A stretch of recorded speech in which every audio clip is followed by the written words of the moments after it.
Graça e paz, abençoados. Voltando aqui com a parte 6, desconstruindo os ensinos de inferno como sepultura. Então vamos na parte 6, desconstruindo os ensinos de inferno como sepultura, parte 6. Então, abençoados, nós, como vimos, o inferno não é correto ensinar inferno como sepultura, como alguns dos nossos irmãos aí, ensinadores em graça, alguns de canais grandes, que estão aí ensinando, se sentindo que estão sendo donos da verdade. Eu posso falar isso porque eles ensinam como se estivesse plenamente certo no literalismo deles. De fato, no dicionário, como já falamos, não negamos isso, a palavra inferno significa, na tradução para do grego, para o Sheol, para o português, significa sepultura, de fato. Mas eles esquecem de ensinar, de enxergar que a palavra inferno, quando se referente a inferno, existe o físico e o espiritual. Como nós já ensinamos, o homem foi dotado de duas naturezas. A física, a que morre, a que vai para o inferno físico, a sepultura, e existe o inferno espiritual da alma. Isto que eles não ensinam, porque eles são literais em ensinar apenas a carne. Eles ensinam apenas o que está no literal, na carne, ensinando que a carne é que vai para o inferno. E ensinar assim, dessa forma, isto não é verdade. Então vamos ver agora o que já dizia lá no livro de Ezequiel. Vamos ler aqui no livro de Ezequiel, que já falava, vamos interpretar o texto aqui corretamente para entender, para tirar essas questões desses ensinos errados. Vamos lá, Ezequiel capítulo 18, Ezequiel 18, deixa o irmão Paulo achar aqui. Ezequiel 18, no verso 20 ao 32, diz assim, vamos ler. Do verso 20 até o 32, diz assim, ó. Vamos ler aqui do 19 ao 32, para ter um perfeito entendimento. Mas dizeis, por que não levará o filho a iniquidade do pai? Porque o filho procedeu com retidão e justiça, guardou todos os meus mandamentos e os praticou, por isso certamente viverá. Então, no passado, no período de Jeremias até profetizou que os pais comeram uva verde e os dentes dos filhos se embolotaram. Então significa dizer que os hebreus, os judeus daquela época, já estavam usando como desculpa da sentença que vinha sobre a descendência, sobre os filhos, de que era culpa dos seus pais, do pecado dos seus pais. Eles já estavam tendo um entendimento e usando esses argumentos como desculpa de que os pais comeram uva verde e os dentes dos filhos se embolotaram. Mas Deus vem mudar esse entendimento deles, Deus vem refutar, dizendo que não. Porque eles se baseavam sobre a palavra, sobre o mandamento, aonde Deus dizia que eu visito a maldade dos pais nos filhos, da primeira até a quarta geração daqueles que me aborrecem. Então eles pegaram esse mandamento, que aonde Deus manda o povo sair da idolatria, que por causa da idolatria Deus tinha zelo, tinha ciúme, e que iria visitar a maldade dos pais nos filhos, da primeira até a quarta geração. Então eles agora usavam como argumento de dizer que o mal que vinha sobre eles era culpa do pai deles. Era culpa do pai, por isso que eles estavam vivendo. Mas Deus vem dizer aqui que não é isso. Ele diz aqui, ó: mas dizeis, por que não levará o filho à iniquidade do pai? Porque o filho procedeu com retidão e justiça, guardou todos os meus mandamentos e os praticou, por isso certamente viverá. Aí diz assim no verso 20: a alma que pecar, essa morrerá. O filho não levará a iniquidade do pai, e nem o pai levará a iniquidade do filho. Assim a justiça do justo ficará sobre ele, e a impiedade do ímpio cairá sobre ele. Mas se o ímpio se converter de todos os pecados que cometeu, observa bem, esses que pregam ímpio aí, ó, que filho da eleição, filho da perdição, olha o que está dizendo o texto aqui, já desde de antes, hein? Mas se o ímpio se converter de todos os pecados que cometeu e guardar os meus mandamentos, tá vendo? Deus nunca escolheu ninguém para ser ímpio. E proceder com retidão e justiça, certamente viverá e não morrerá. De todas as transgressões que cometeu, não haverá lembrança mais contra ele. Pela justiça que praticou, viverá. Desejaria eu, de qualquer maneira, a morte do ímpio? Deus pergunta: desejaria eu, de qualquer maneira, de maneira já rancorosa, sanguinária, né? Eu teria alguma coisa contra o ímpio, a morte dele? Desejaria eu de qualquer maneira a morte do ímpio? Diz o Senhor: não desejo, antes, não desejo, antes que se converta dos seus caminhos e viva. Mas desviando-se o justo da justiça, ou aquele que era justo, se ele se desviar da justiça, cometendo iniquidade, fazendo conforme todas as abominações que faz o ímpio, porventura viverá? De todas as justiças que tiver feito, não se fará mais memória. Então, quer dizer, o justo, aquele que andava justo, se ele errar o caminho, sair do caminho, não tem mais nada de eleito, não. Se viver na prática da carnalidade, do pecado, então não tem mais nada do que ele já fez para Deus, do que ele já foi diante de Deus. Não, isso tudo seria apagado da memória de Deus e Deus iria punir aquele que outrora era justo e agora estava agindo com impiedade.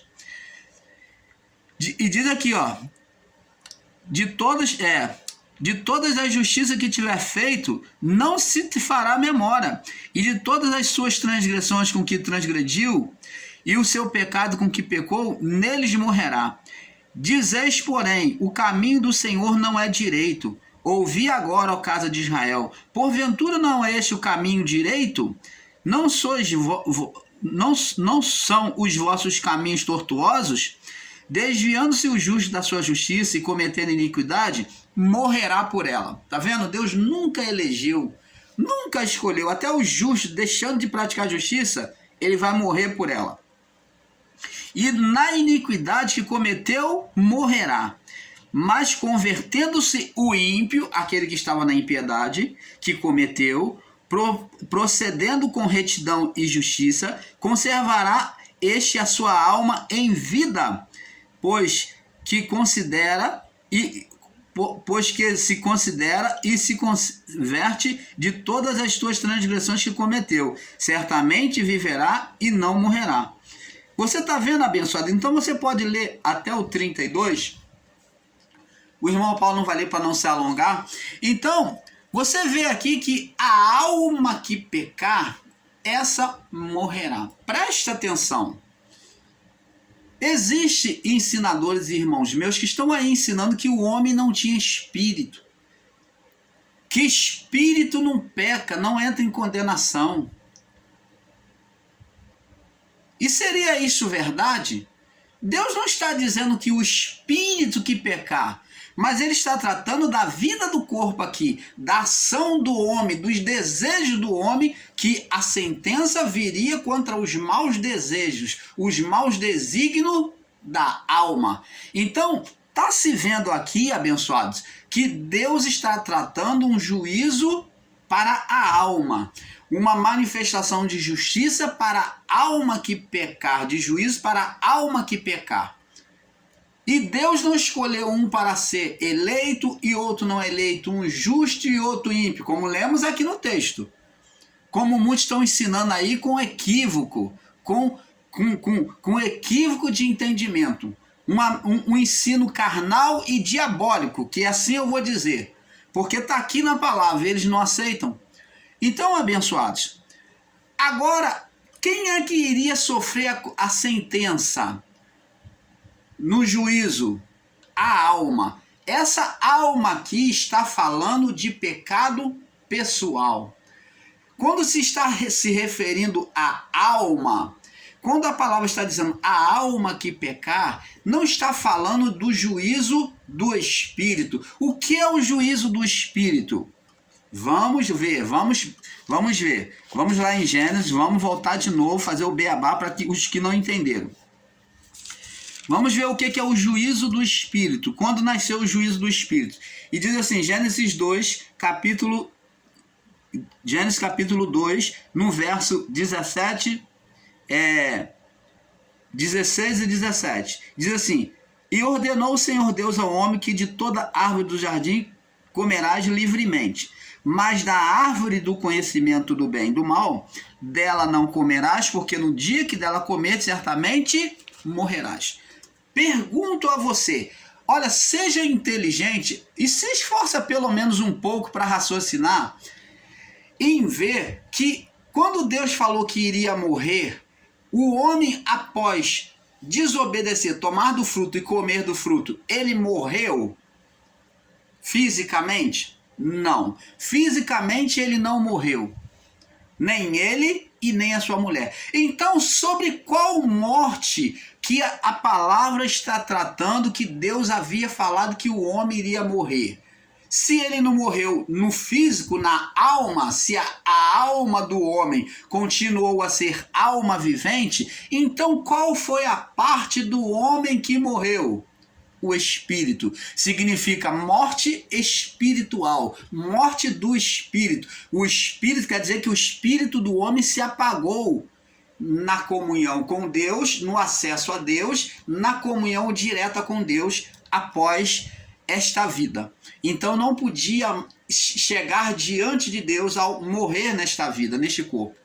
Então o espírito estava no homem para produzir vidas, porque a vida, meu amado e minha querida irmão, a vida é o espírito, a vida humana só vem através do espírito. Alma não existe sem espírito, alma não é alma se não tiver vida. Espírito é o fôlego, é a vida que ativou a alma, é o espírito, é a parte de Deus em todo ser vivente. Até nos animais há espírito animal. Eles são dotados de alma, mas com o espírito animal. A vida, o sopro da vida está em tudo, está nas plantas, está nos animais, está em tudo. E nós, como um ser diferente, né, imagem e semelhança de Deus, somos dotados com essa divindade, corpo, alma e espírito. Esse espírito é o espírito que é a natureza divina, é a vida de Deus no homem. Então, abençoado, quando o homem morre espiritualmente, aqui de Gênesis 2:17, quando ele morre espiritualmente, o espírito agora está sujeito à alma, apagado, né, só podendo produzir vida, não tendo mais comunhão com o Criador, mas que agora ele apagado, dando vida à alma só, né, trazendo vida à alma que iria trazer outras vidas por meio de Adão e sua mulher, mas que agora a vida do homem, a comunhão do homem com Deus não seria mais pelo espírito diretamente, mas indiretamente pela vida do corpo, pela alma. Alma que é a figura espiritual do homem, que é os sentimentos, as movimentações, as maquinações, as emoções. Isso é a alma, é a vida do irmão Paulo. Então, essa é a alma que está aqui falando com vocês. O espírito, que é a parte de dentro da alma, que traz vida para a alma, é a parte divina. Então, abençoados, quem iria morrer? A alma. E como é que se pode ensinar aí em graça que não existe mais pecado se o homem tem a alma, se o pecado do homem é computado na alma? Que disse a palavra que no juízo, que é o juízo a partir da morte do homem, quem iria morrer era a alma. A alma que pecar, essa morrerá. Aos que ensinam com literalismo como sepultura, como inferno, aos que são literais, dizendo que sepultura é somente inferno, que a sepultura é o inferno, que é o inferno de forma literal, e não considera que sepultura, essa sepultura, esse inferno, é a sepultura também espiritual. Então, preste atenção. A alma que pecar, essa morrerá. Eu pergunto a você, alma morre? Aos nossos irmãos que ensinam com literalismo, responde para nós, alma morre? Alma poderia morrer quando o corpo morre? Ela seria levado à morte ali na sepultura? Ela ficaria presa ali na sepultura, como eles estão ensinando, que a alma, que é parte do espírito, é espírito, a alma fica presa à sepultura, o espírito fica preso a quatro paredes, o espírito fica preso à terra, às coisas físicas, a porta, a prisão física? Claro que não, né?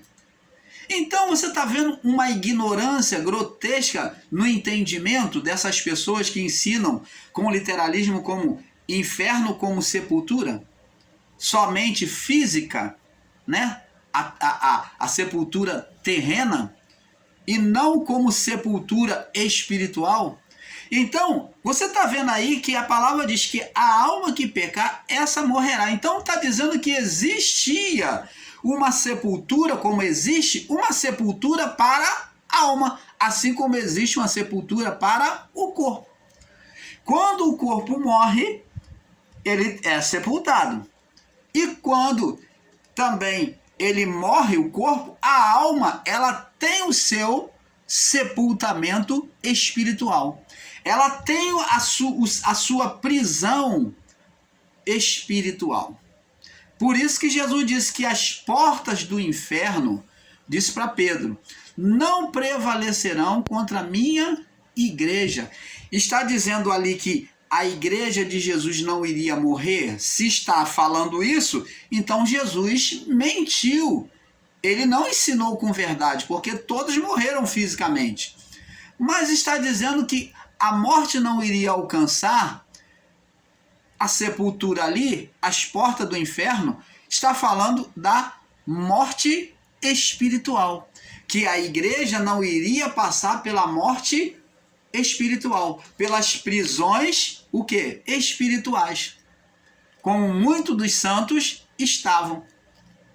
Mas que ela, a igreja de Jesus, a partir de Pedro ali, do evangelho pregado pelos discípulos, elas não mais iriam passar pela prisão, pelas portas do inferno, pela prisão do inferno dos santos. Como ensinamos aqui nos vídeos anteriores, existiram várias prisões, né? E entre elas citamos duas.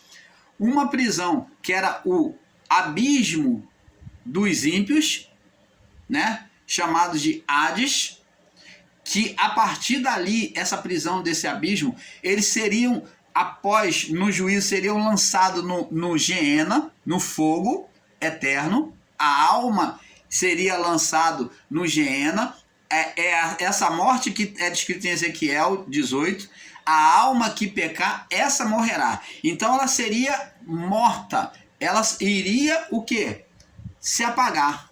ela iria entrar em sofrimento até morrer espiritualmente, não mais existir. Então, essa morte é que está sendo tratada em Ezequiel 18, 20, né? Então, agora, também existe a outra porta do inferno, que é a porta dos santos, que é a porta estreita, a porta dos ímpios, que é larga, né? Que é o abismo, para depois, no juízo, quando Deus então chamar a juízo todas as almas, como está escrito lá em Apocalipse, que todas as almas iriam comparecer diante dele, né?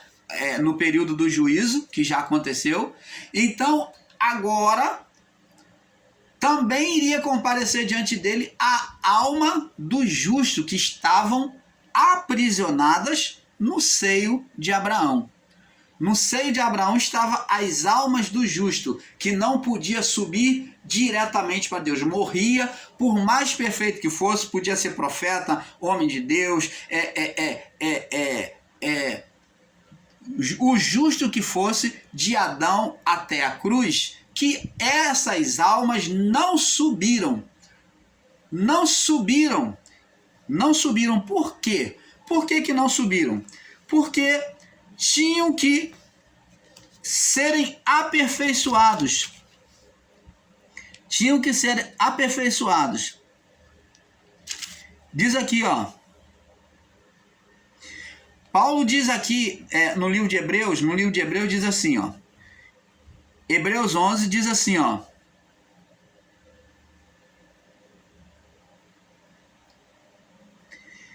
Hebreus 11, no verso...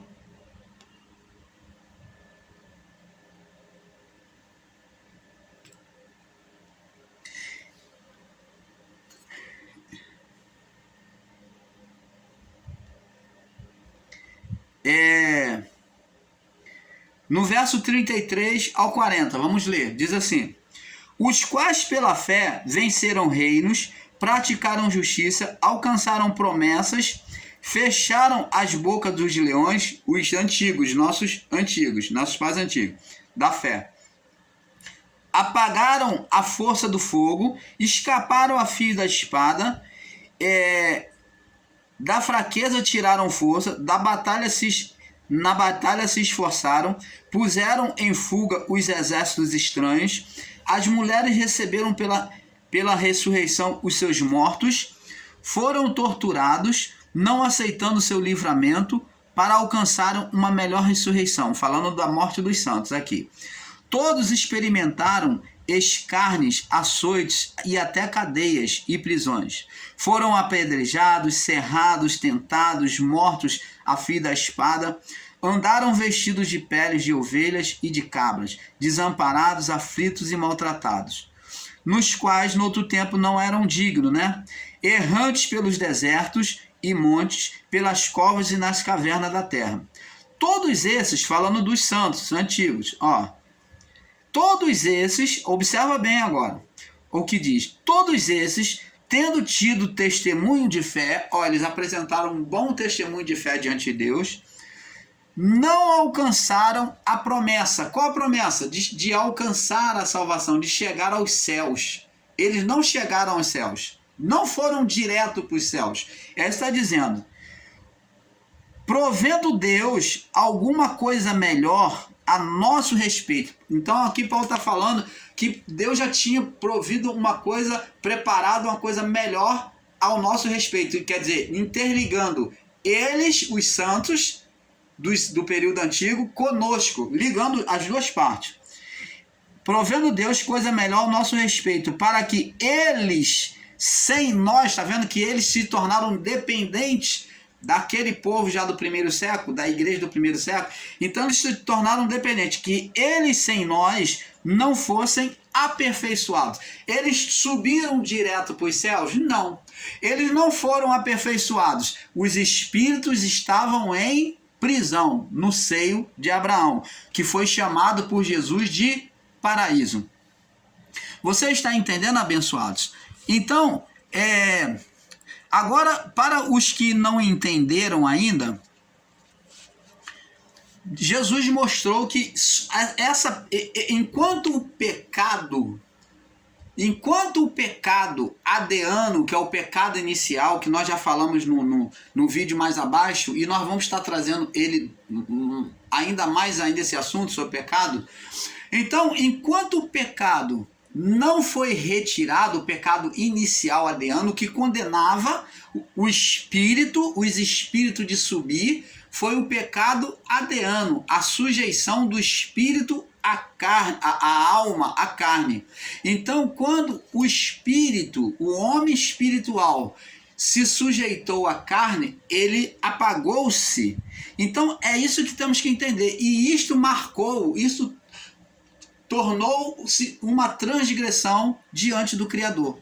Então, agora de Adão até a cruz, todos estariam, até a ressurreição, todos estariam em estado de condenação espiritual. O pecado que foi retirado de nós, amados, foi o pecado adeano, o pecado inicial, o pecado de Adão até a ressurreição de Cristo. Nada de que o homem não tem pecado, de que o homem não peca. Isso é um erro ensinar assim. Nós continuamos pecar quando nos sujeitamos à carne. Continuamos praticando pecado. Mesmo após Adão, os homens continuaram pecando na carne. Por isso que a palavra diz que a alma que pecar, essa morrerá. Então o juízo agora seria para a alma. Mas é um pecado, é isso que temos que aprender e saber separar. É um pecado que é mundial, né? Um pecado global, né? Sobre todo vivente do planeta Terra, de Adão até a ressurreição de Cristo. Esse pecado, independente de ser homem de Deus, de ser santo, de viver uma alma piedosa como Jó, como os profetas, como qualquer outro santo de Deus, como qualquer outro profeta, independente disso, todos estavam em estado de condenação espiritual. E foi esse pecado que Jesus veio para retirar. Foi por isso que ele morreu no madeiro. Foi essa condenação que caiu sobre ele. Não foi a condenação do pecado da carne dos homens, não. A condenação do pecado que caiu sobre Cristo no madeiro foi a condenação do pecado adeano. Cristo não veio retirar pecado da carne, não. O pecado da carne é retirado de nós quando há um arrependimento. Por isso que nós vemos que se o pecado que Cristo veio tirar foi todos os pecados do mundo, ele levou todos os pecados, e eu for ensinar aqui, como muitos irmãos, que não há mais pecado, que não tem pecado, que nós não pecamos, então o sacrifício de Cristo foi em vão. Porque o homem continua a cometer as mesmas malignidades e a morte de Cristo no Calvário, né, no madeiro, foi em vão. Por quê, irmão Paulo? Ora, vamos entender isso aí. Se o pecado foi retirado de todos e o homem continua pecando, então o poder do sangue de Jesus foi fraco. O homem continua pecando, o homem continua no mesmo estado, não mudou nada. Mas como a morte de Cristo foi para o pecado adeano, que tirou apenas o pecado adeano do espírito, da morte do espírito, livrou a criação daquele estado de separação de Deus. Agora, cada um por si tem a responsabilidade pela sua vida. Por isso que lá em Ezequiel 18, 20, a partir do 20 ao 32, diz que a alma que pecar, essa morrerá. Então agora cada alma daria conta de si mesmo. Cada alma, cada vida daria conta do seu próprio pecado na carne. Porque agora a comunhão com Deus está acessa a todos. Ninguém mais está debaixo de escravidão de uma mente enfatuada, uma mente aprisionada para pecar. Cada um peca voluntariamente na carne quando não quer se sujeitar às leis de Deus. Então não somos mais inocentes. Essa inocência foi tirada de nós. Então, vamos lá no livro de João, capítulo 5. Olha, vamos ver o que diz aqui no livro de João. Olha o que Jesus diz aqui, ó, no livro de João, capítulo 5.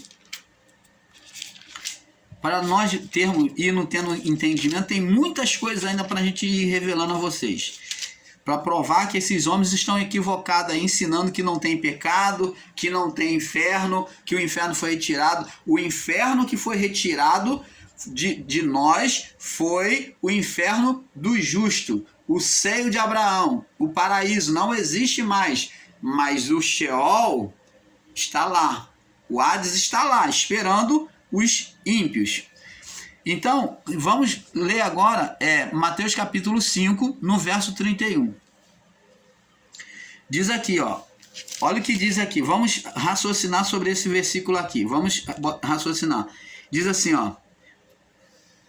Mateus, João capítulo 5, no verso 30, do 21 ao 31. Do 21 ao 31. Diz assim: pois assim como o Pai ressuscita os mortos,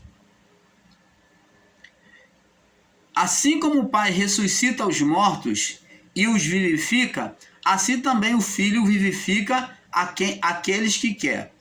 Aí Jesus continua dizendo o seguinte: eu também, e também o Pai a ninguém julga, mas deu ao Filho todo o juízo, para que todos os que honram o Filho como honram o Pai, para que todos honram o Filho como honram o Pai.